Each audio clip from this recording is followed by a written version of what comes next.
UK edges towards youth visa deal with EU. Is the UK secretly preparing to reopen migration channels to EU citizens? With whispers of a youth visa deal gaining momentum ahead of a major UK-EU summit, critics warn this may undermine Brexit's core promises. Supporters call it an opportunity, opponents call it betrayal.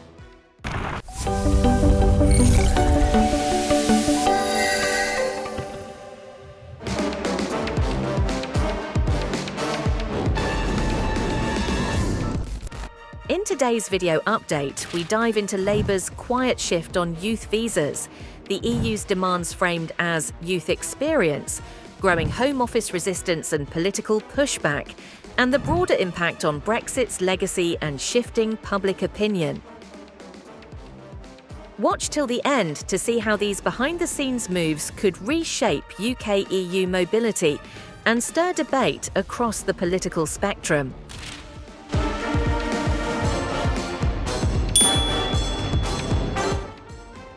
Let's begin with Labour's quiet shift on youth visas, a subtle yet significant change in stance that's raising eyebrows.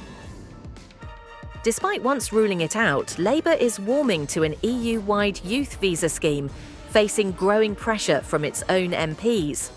Over 60 Labour members have backed a time-limited deal for under-30s, promising new educational and job opportunities.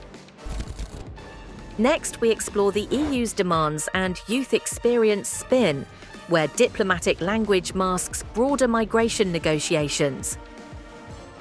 The EU proposal would grant up to 4-year visas for study, work or volunteering, with no cap and exemptions from NHS fees. To avoid political backlash, they're now branding it a youth experience programme, distancing it from migration. Moving on to Home Office resistance and political pushback, we look at internal disagreements and their influence on policy. Home Secretary Yvette Cooper reportedly seeks 1-year caps to avoid inflating migration stats. Meanwhile, critics like Kemi Badenoch and Nigel Farage argue the scheme could be exploited and contradicts the Brexit vote.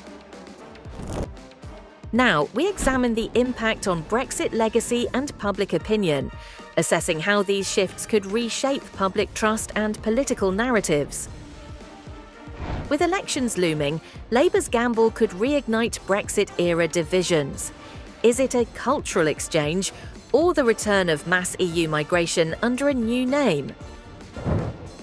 Finally, we wrap up with conclusion, reflecting on the balancing act between international cooperation and domestic expectations. As the UK edges toward a youth visa deal, the stakes are high. Will it heal UK-EU ties or reopen old wounds? The summit may reveal more than just policy. It may reshape post-Brexit Britain. That concludes our video. Let us know your impressions in the comments. If you liked what you saw, give us a thumbs up and subscribe for more. Thanks for joining us.